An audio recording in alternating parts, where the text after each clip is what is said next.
O grão de mostarda é usado pelo Senhor Jesus para duas grandes referências: o reino de Deus e a fé. Certamente você já ouviu o termo fé do tamanho de um grão de mostarda. Será que você já entendeu corretamente o significado disso? Vem comigo e bora trocar uma ideia sobre esse assunto. Fala, meus equilibrados, tudo bem com vocês? Espero que sim. Pastor Léo na área, está começando mais um vídeo aqui pelo canal Fé Equilibrada. Hoje vamos falar dos ensinamentos de Jesus envolvendo o grão de mostarda. Uma semente que é uma das menores de todas elas. E uma coisa muito pequena também é a dificuldade para você dar o like. Então vou pedir que você já deixe o seu like, se inscreva no canal, ativa o sininho para não perder nenhuma notificação e quando esse vídeo terminar, você vai compartilhar para pelo menos umas 22 pessoas, beleza? Existem dois textos bíblicos que falam sobre o grão de mostarda e eu quero lê-los com você aqui, tá bom? Vamos lá, o primeiro está lá em Mateus, no capítulo 13, verso 31 e 32, que diz assim, olha: "E contou-lhes outra parábola. O reino dos céus é como um grão de mostarda que um homem plantou em seu campo.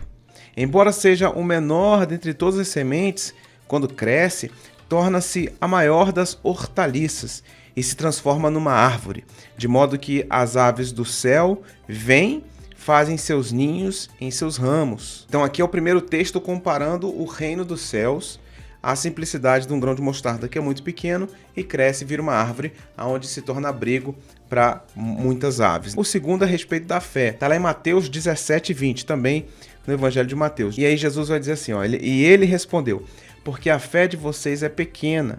Eu asseguro que, se tiverem a fé do tamanho de um grão de mostarda, poderão dizer a este monte, vá daqui para lá, e ele irá.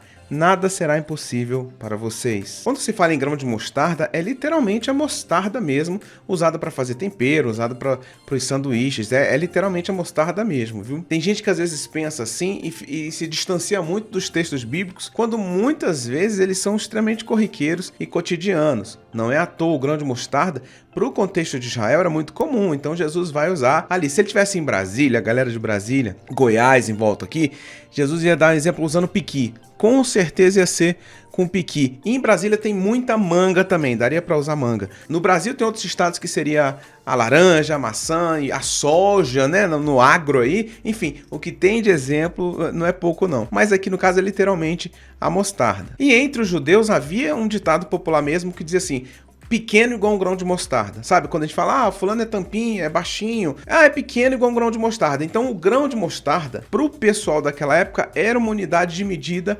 popular, dizendo assim. Então quando queriam se referir a alguma coisa muito pequena, usava o grão de mostarda. E ela facilmente em Israel entrava numa altura de pelo menos 3 metros de altura. Então um pequeno grão. Aí você pensa assim, poxa, mas qual o tamanho do grão? É porque quando eu vejo assim, mostra no vídeo aí, mostra umas imagens do grão e tal, mas uma referência numa escala com uma pessoa, como é que eu sei o tamanho do grão de mostarda? Se você não percebeu, tem um grão de mostarda desde o início desse vídeo aqui. Você percebeu aonde? Percebeu? Aonde? Câmera close. Olha aqui. Isso aqui, ó. É sério, isso aqui é um grão de mostarda. Eu tenho um saquinho aqui, ó, com vários grãozinhos de mostarda, que eu sempre tava fazendo. O crente tem que ter um grãozinho de mostarda em casa, fazer a aplicação, né? Então olha só, o tamanho do meu indicador, né, aqui do meu nariz, ó. Esse é o grãozinho. Como ele é pequeno, como ele é sensível, né? Como ele é quase que insignificante. Eu vou deixar ele aqui, eu coloquei, ó, eu vou tirar ele, ó, só pra você ver.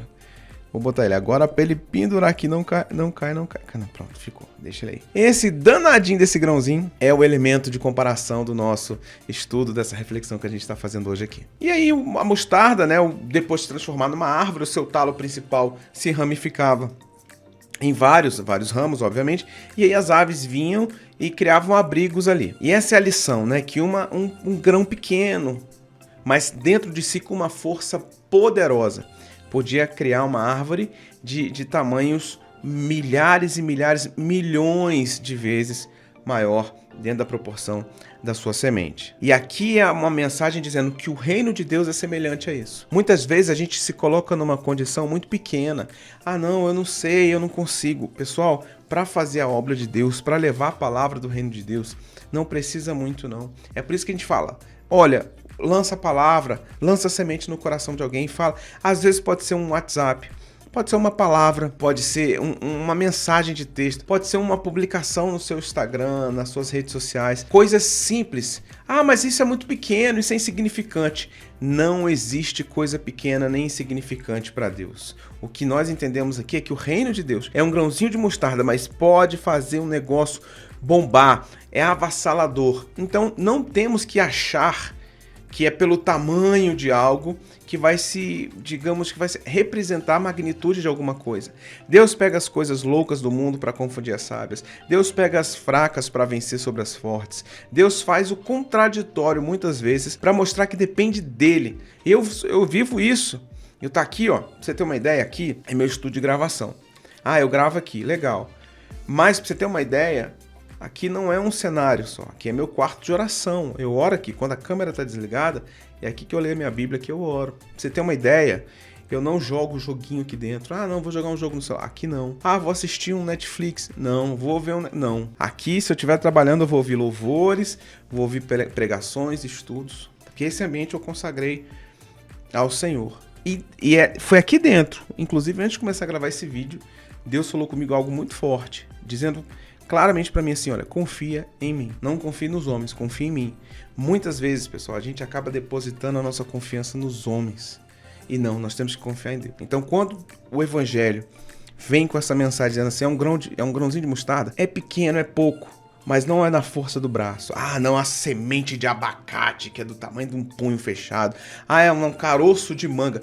Não, nada contra esses frutos que são divinos, né? Deus que fez. Mas quando o evangelho quer entrar em ação, é na simplicidade, é no pequeno. Então, entenda isso. Não precisa de coisas grandiosas. O resultado vai ser grande. Quando vem de Deus, o resultado é grande. Mas pode começar pequeno. Isso referente ao reino de Deus, mas também tem a fé. E aí ele vai dizer que essa fé, se tivermos uma fé do tamanho do que, gente? Olha o tamanho da fé, é uma fezinha, né? Tem gente que vai jogar na loteria, jogar nos negócios, fala, vou fazer uma fezinha. Se tivesse realmente essa fezinha, ganhava. Ah, então pode jogar? Não, ó, perde tempo jogando não, isso é uma besteira. É besteira. Muito mais tem Deus para te dar através da dignidade do seu trabalho e de você sendo um profissional competente e abençoando vidas, ajudando pessoas com a qualificação do seu trabalho, do seu produto, do seu serviço, do que fazendo esse tipo de fezinha que é mais rasgar dinheiro. E se nós tivermos essa fé tão pequena, é uma pequena fé, aí o texto vai dizer, do tamanho de um grão de mostarda, poderão dizer o quê? Ao monte.